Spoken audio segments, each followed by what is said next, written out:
This is Bill Ryan from Project Camelot and Project Avalon, and the date is the 16th of February 2010, and this is a bit of an unusual video presentation here because I'm taking the step of making a video as an interpretation and as a commentary on an audio interview which we did with an important witness who came and reported his story to Project Camelot a little while ago, about a couple of weeks ago. And as with many of our witnesses, this person wanted to remain anonymous, but he has agreed that we transcribe the audio, and so we've got this as a transcript.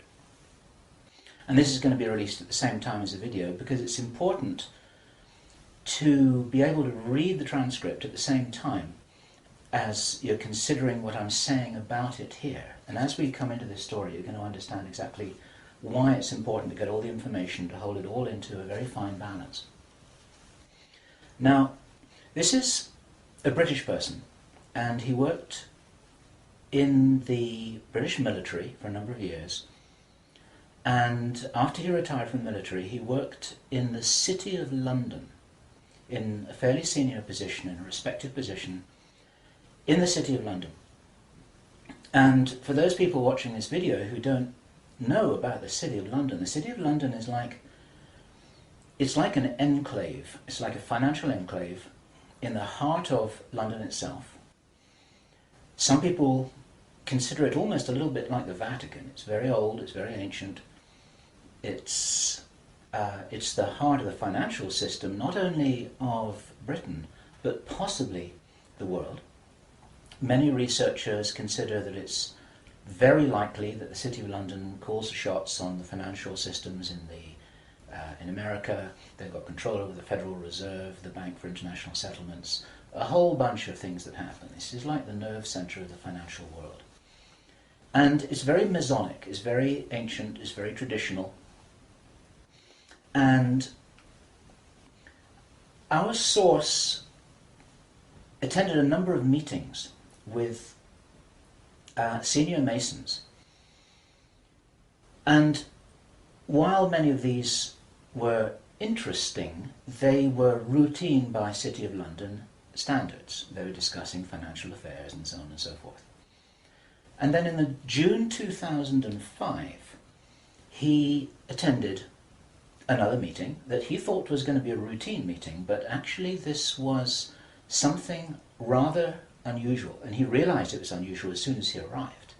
In fact, in his interview with us, the one which we have the transcript of, you will see that he says that he felt it was an accident that he was there. He shouldn't really have been there. He didn't know what was happening. And as such, he didn't really participate in the meeting. He was there as a little bit as a fly on the wall. He was just listening to what was happening. And at first he didn't even understand what was being discussed. Now, the people there were Masons. There were senior Masons. They were about 25 or 30 people there, including senior politicians who most people in the UK would recognize by name. I do not know who they were. He didn't name them, and I didn't ask them, but he said these are well-known names. The chief of police was there, representatives from the church, representatives from the military, 25 or 30 people.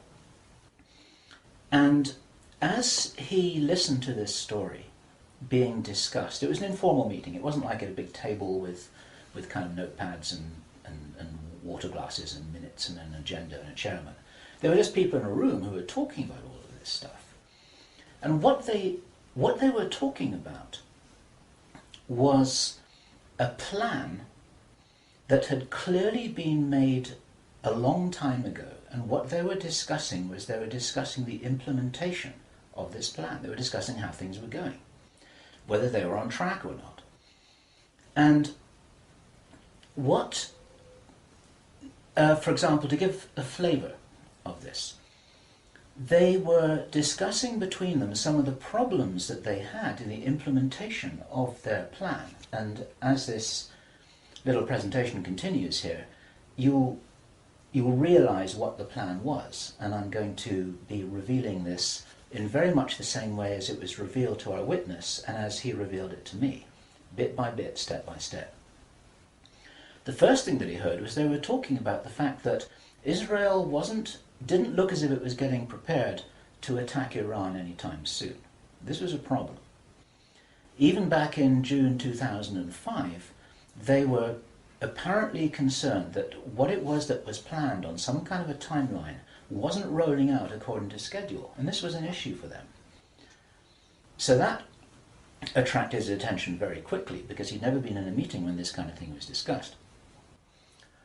Then they were talking about China and how powerful China was getting, both militarily and financially, very quickly, and that the Japanese weren't doing what they were supposed to do, which was to interfere in some way with the Chinese financial system. They weren't doing that, and this was another problem because China was getting too strong too quickly. Other things that were discussed were, for example, the coming financial crash, the centralization of resources, everything that we saw starting to happen in October 2008. They were planning that and referring to it in their meeting in June 2005. So there was clearly a rollout of some plan here, and he was quite shocked the more that he heard, and when he really realized what was happening, he was extremely shocked. And one of the reasons why I'm giving this video presentation now is to soften the blow and interpret this a little tiny bit, because it is shocking information. And what I also want to do is I want to try and differentiate out between what it was that he reported, because he'd heard it with his own ears, and what it is that is his speculation and my speculation about how all this fits together. It's very important information. We need to know this stuff. Even though it doesn't look like it's going to be on track, I don't think this will happen. I think that there are a bunch of crazy people there who are extremely determined to do something, and they were in a hurry, and this is important to understand, they were in a rush to try and roll out this sequence of events. Now, what he described is what the sequence of events was. It starts with Israel attacking Iran. Now, this hasn't happened yet. There have been a number of indications that there are forces which are trying to push this into happening. You've only got to follow the news for the last 2 years to realize that the public is being prepared for a justification for this kind of thing. Iran is being set up as being the bad guys that deserve something to happen to them, and so on and so forth. Now, that's going to be the start of what is like the opening gambit in a big chess game. And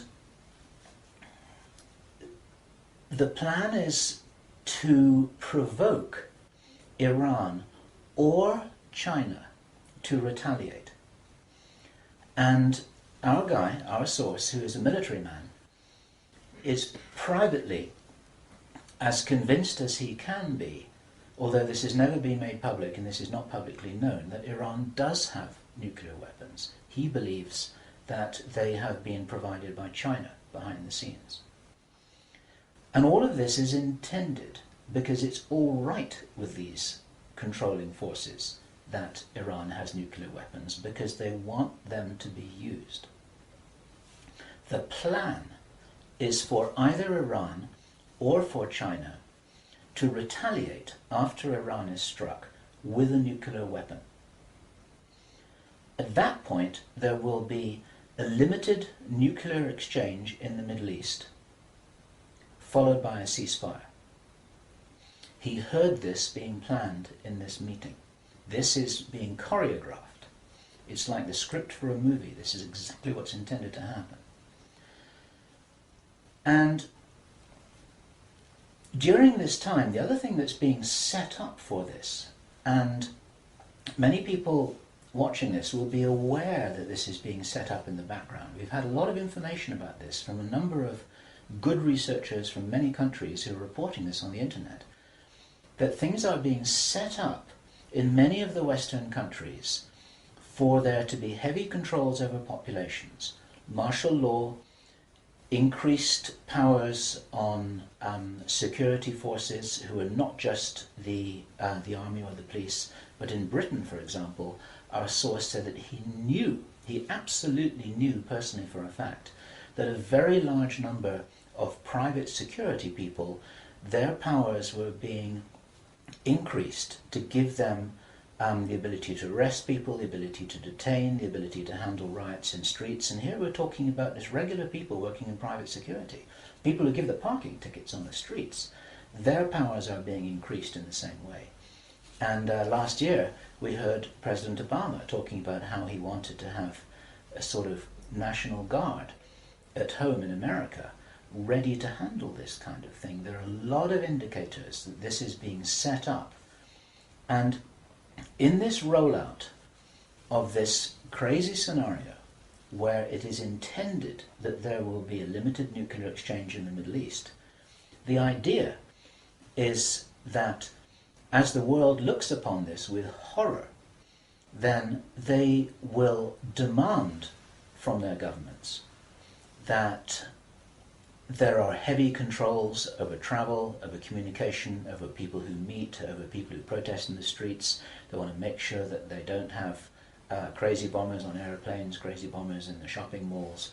They want to make sure, and because people will be driven into fear by this, they'll request and demand and insist on heavy controls from their governments, which will be justified. And this is where you're going to kind of get the martial law situation in all the Western countries. It's intended as a justification. All of this is just the start of something, because this story gets much bigger, and it's pretty horrifying. And if watching this now you're feeling a little bit shocked, this is how I was feeling when I heard this information, and this is how our source was feeling when he was hearing this information in this meeting, because this is just the beginning. Now, during the time of this ceasefire, everyone's shocked, everyone's frightened, everyone's really terrified about where this is going to go. There are all kinds of heavy controls over populations everywhere. And then the next thing that happens in this chess game that's being played is that biological weapons are released on China. You heard this being discussed in this meeting. They will release a flu-like virus that will be genetically targeted against the Chinese population. It's racially targeted against the Chinese people. It's designed to spread like wildfire and to knock out a large number of the Chinese people.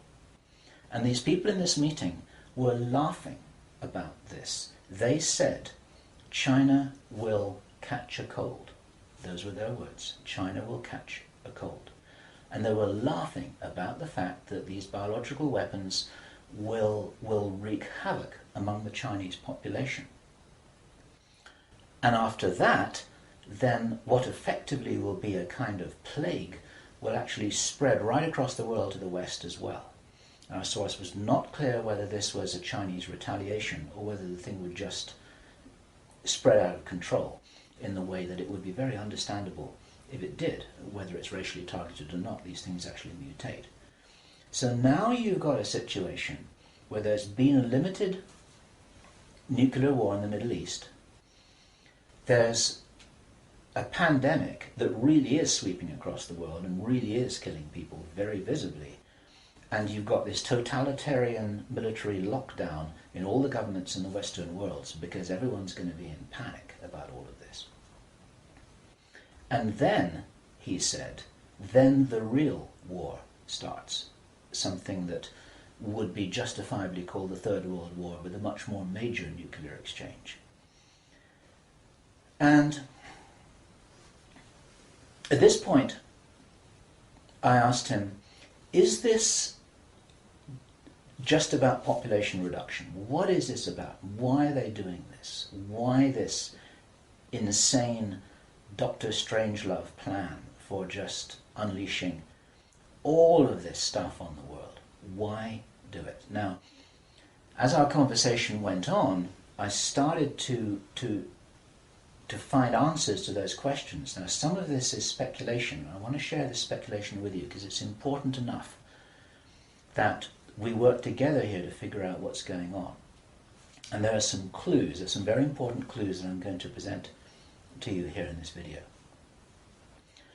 He said, absolutely, it's about population reduction. So I said, well, in this meeting, did they mention any figures? And he said, yes, they did, 50%. Half the world's population. This is planned as per the Georgia Guidestones. For those of you who don't know what the Georgia Guidestones are, it's a stone monument in Georgia in America that was erected anonymously a number of years ago. It's in 8 languages, and it's like an Illuminati manifesto for a new world, as it were. And just hold that thought about this being a manifesto for a new world. This is an important concept here in what I'm presenting.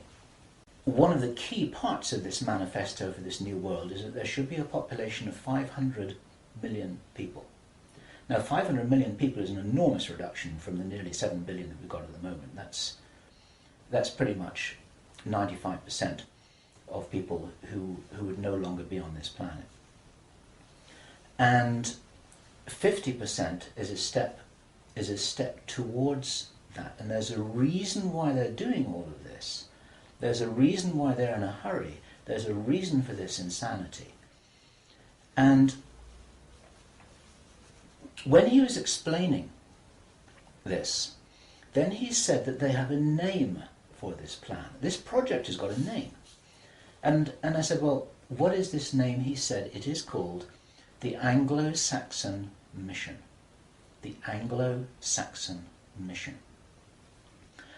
Now, I'd heard that before. It was something historical, I think, to do with the Crusades quite a long time ago. But I hadn't heard it in the present-day context, and neither had he. And later on, as he continued to tell his story, I began to understand what I thought this might be about.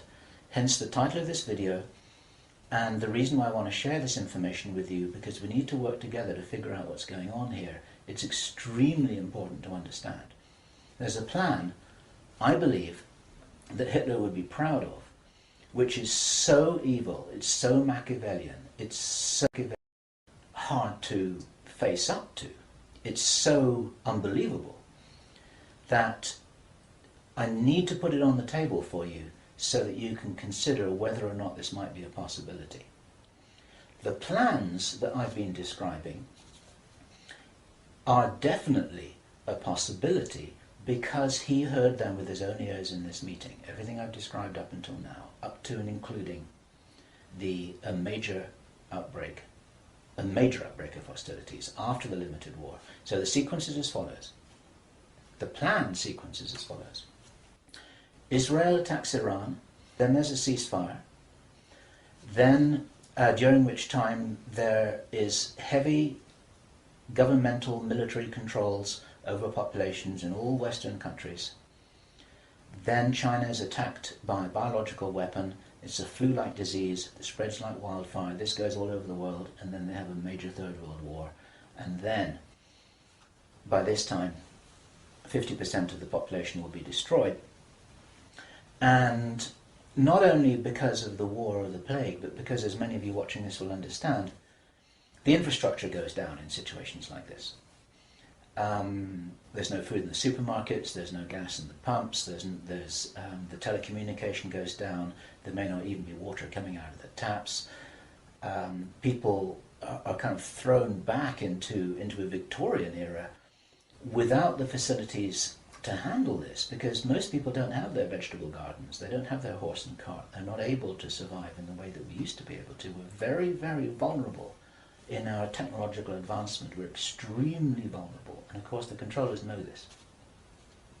At this stage, our source was speculating about why are they in a hurry?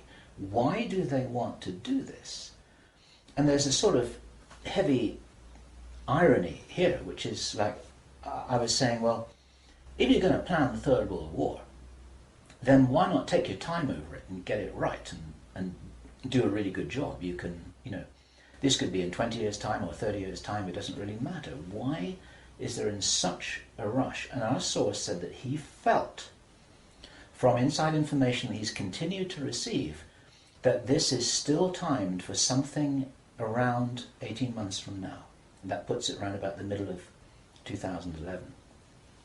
He doesn't know this for sure because these events aren't calendar driven, they're actually event sequence driven. In other words, this has got to happen before that happens, and then after that the next thing can happen, then after that the next thing can happen. So a whole lot of things have got to be in place before all the dominoes fall over, so to speak.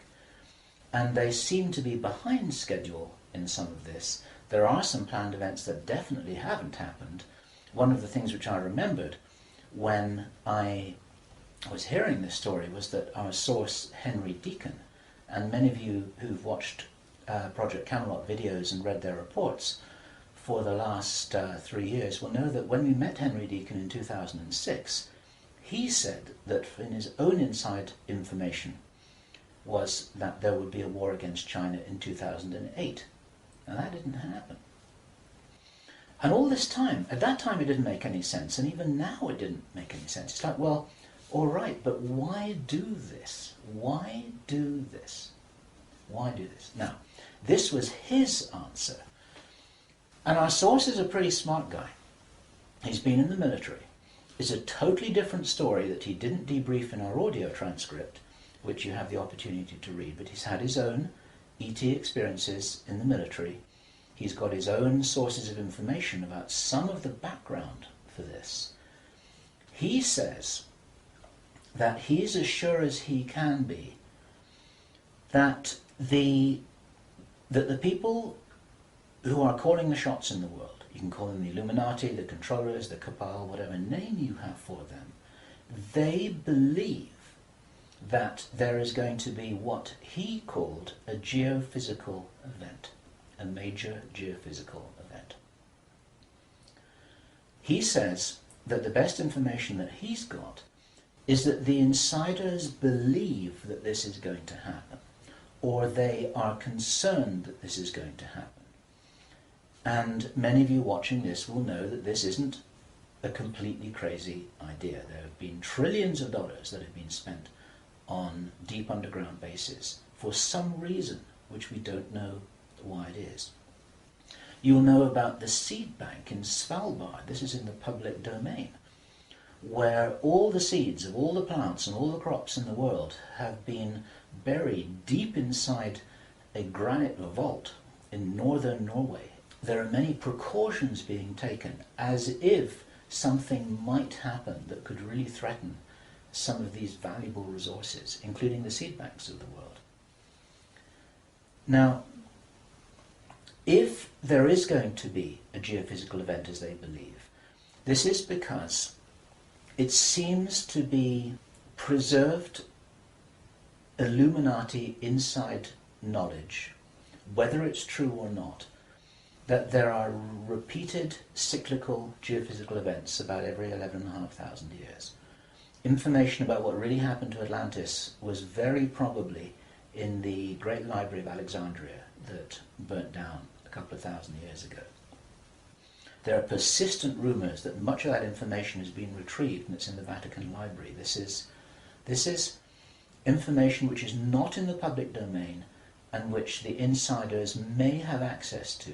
Whether it's accurate or not, the important thing is to realize that they probably believe that this will happen, and they're making their precautions. And this might be the justification for this insanity that we've just heard about in this plan. Consider this. He said, if there's going to be a major geophysical event, something like a pulse shift, maybe it's Planet X, maybe it's some kind of energetic phenomenon that the solar system is going to be moving into, that's going to somehow destabilize the Earth or the Earth's crust in some way. We don't know. But if there were to be a major emergency like that, something that would actually make a war look very inconsequential, the thing that will help the human race to survive it, or will help parts of the human race to survive it, is if there is already emergency preparedness in place before it happens. In other words, if you knew that there was an emergency coming, if you knew, for instance, that there's a hurricane coming in to hit your city, then you put all the emergency preparedness in place beforehand. You have the troops ready, you have the infrastructure ready, you have the military ready, you have everything that you need ready to handle this situation so you can respond and react and recover in the best possible way. Our source suggests that the reason for this whole Third World War scenario is that then the Western governments, with the Chinese out of the way, will be in a state of such totalitarian control of their own population that they will be best equipped to recover and rebuild the new world after a cataclysm. And he thinks that this is what's happening. And I have to tell you that this terrible logic makes sense to me, that they would think that way. I'm not for a moment agreeing that this will happen. I think this is wild, crazy stuff, but if they believe that it's going to happen, then this could be their justification for this kind of plan that we've heard about is really being discussed. And this now is my own speculation right now, which also makes sense to me. And I invite your comments and your thoughts about this. We need to work together to figure out what's happening here. It's called the Anglo-Saxon mission. What that told me was that the reason for the name is because this is a white racist agenda for the inheriting of the new earth. It's a plan that Hitler would be proud of. If they think that a new earth needs to be rebuilt, a new world, think of that little phrase there. If a new world needs to be rebuilt after a cataclysm, they want the Anglo-Saxons to be doing it. They don't want the Chinese to be doing it. They get the Chinese out of the way first. And then the Anglo-Saxons will inherit this new world with the other nations, the Asian nations, the African nations, the South American nations. Presumably, it is assumed that they won't have the resources to be able to handle the situation in any kind of a way that gives them the strength to recover after whatever it is that they think is going to occur. So there are several other parts of this which also fit, and one of the reasons why this is an important presentation to make personally is my own personal thoughts, because up until now I've been following a lot of the well-founded research on these sorts of agendas. We've had our own sources of information over the last 3 years. But I've always had questions in my mind, like, why would they do this? You know, war against China, why? Third World War, why? And suddenly, a lot of these things start to make a little bit more sense. It's possible, for example, that when we heard from Jordan Maxwell in our interview with him, which we did at the end of last year, 2009, he described to us how he had researched a number of repeating symbols and images that had been used ever since the time of Hitler, and even long before that, about the dawn of a new day. There's something very important in Masonic and Illuminati thinking about the dawn of a new day. And here we have possibly the reason for their belief that if you think about the possibility of a cataclysm, if they think this is really going to happen, the 2012 movie that many of you will have seen, after all of the flood and all of the earthquakes and tsunamis, then you've got these big ships sailing across a calm sea with the sun streaming through the clouds, and you've got the dawn of a new day, and the implication in that movie is that now those people will be able to rebuild the new earth because those are the survivors. It's the modern day Noah's Ark. It's possible that the dawn of the new day, that it refers to that. And it even occurred to me, and I'd be interested for other researchers to offer their views on this, that the very term the New World Order that we first started to hear about 20 years ago, actually longer ago than that, but the New World might be the post-cataclysmic world, the New World. It might be the order for the New World after the cataclysm. They may be planning who will inherit the new world. It may be nothing less than this. Maybe this is what the new world order is all about. It really is the order, the plan for the new world that they think is coming. They think this is going to happen. Now, I say again, it's very, very important to differentiate out all of this information here. I don't believe this is going to happen at all, but they might be doing something crazy to try and safeguard what they believe is their own interests. This is what we need to be aware of here. And what I want to do is I want to just state really clearly why there are profound reasons for not believing that anything like this is going to happen. There are a lot of things that haven't happened which were intended to happen. Many of you will remember I think it was the 30th of August 2007, there was a B-52 bomber that flew halfway across America from Minot Air Force Base to Barksdale Air Force Base in Louisiana with 6 armed nuclear cruise missiles on its wingtips, something that could never happen by accident. It was illegal, it should never have happened. You can't even smuggle a bullet out of the weapons storage area in an Air Force base without there being a whole bunch of signatures and everybody knowing about it, let alone making the mistake of loading armed cruise missiles onto a B-52 bomber with nobody noticing it.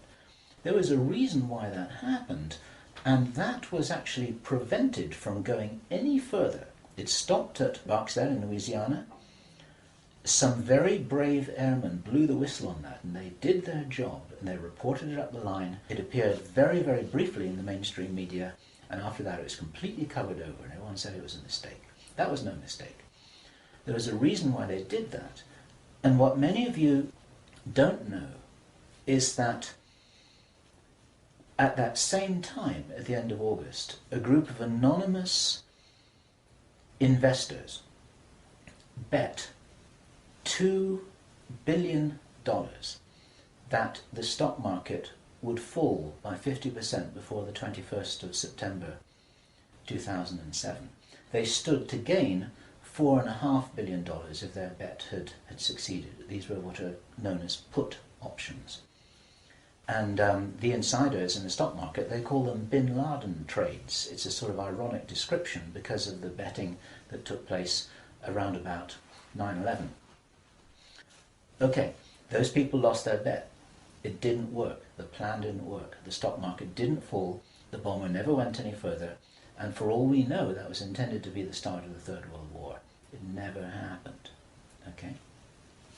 We heard a few minutes ago, I was describing how Henry Deacon described that the war against China was meant to start in 2008.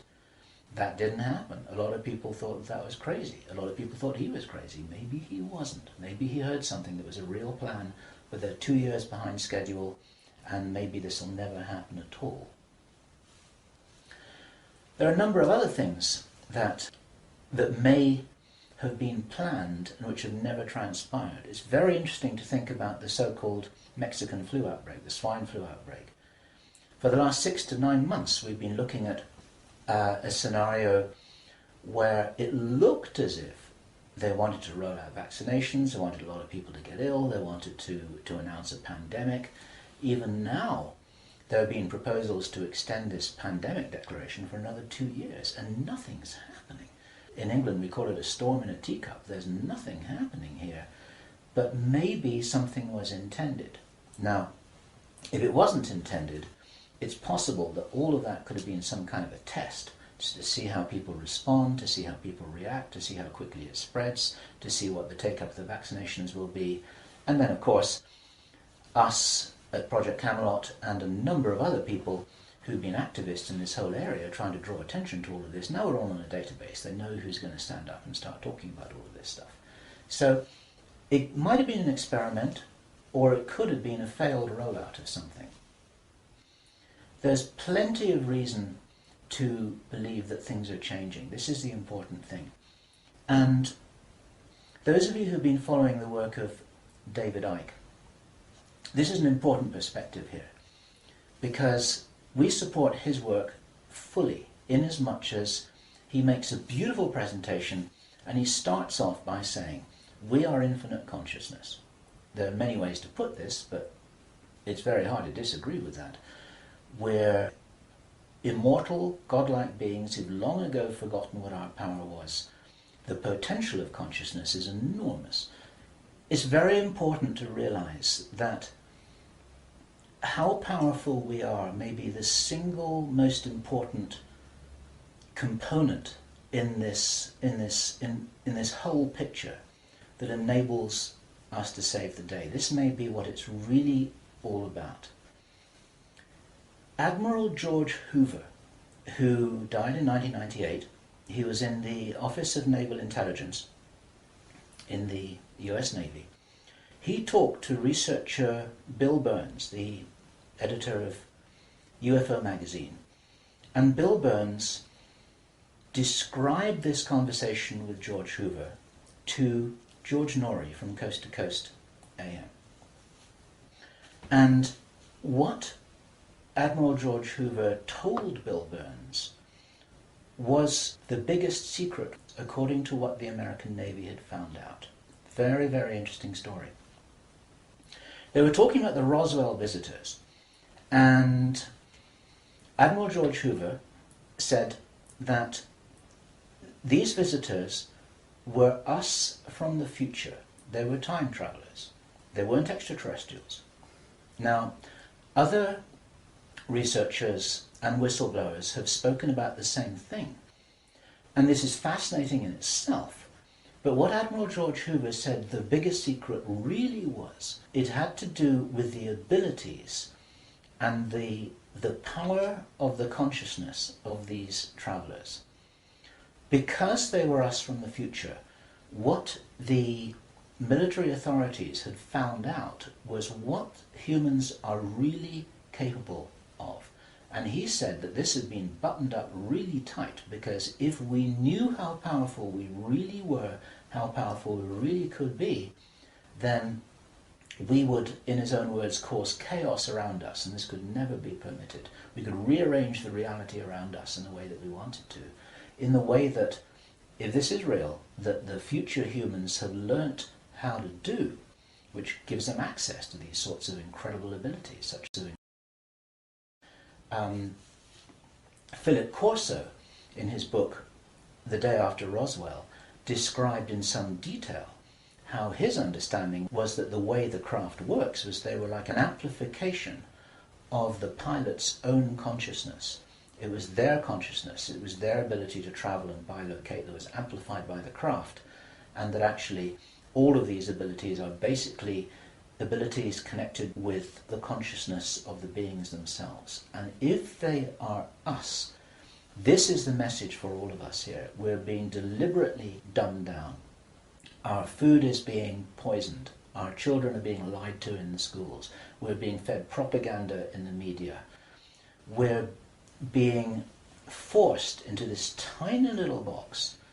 We're being kept busy with game shows and ball games, and we are discouraged from really finding out what it is that is our heritage on this planet. Eric von Däniken has just published a book which is called History is Wrong.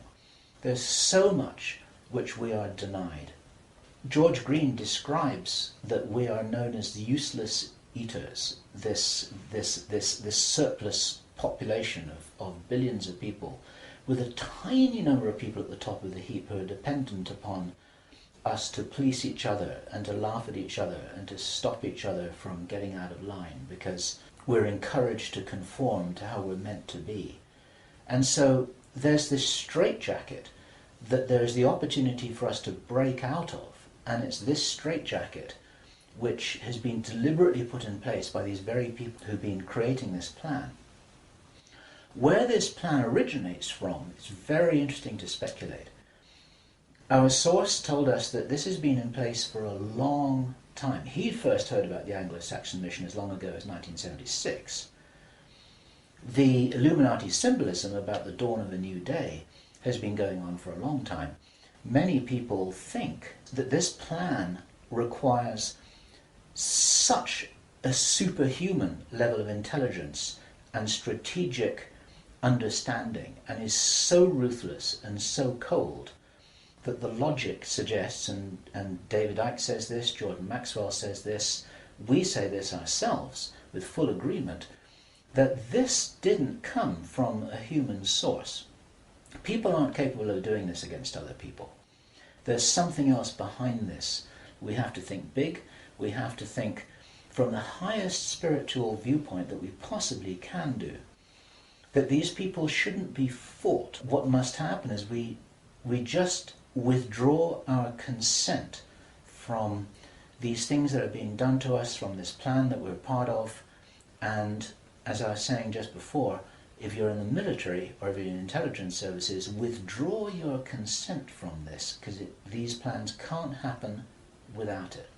There's something about the Illuminati and the way that they're operating that is very limited. They're using force, they're in a box, they're trying to counter what everybody I know is recognizing and referring to as a huge expansion of consciousness all over the world, an expansion of awareness. We get emails every day from people, often very young people, who are saying, I can really see what's happening in the world. Tell me what to do about this, but I'm ready. I'm ready to do something. I'm ready to do whatever it was that I came here for. I don't know what that is yet, but I know that we've got big problems.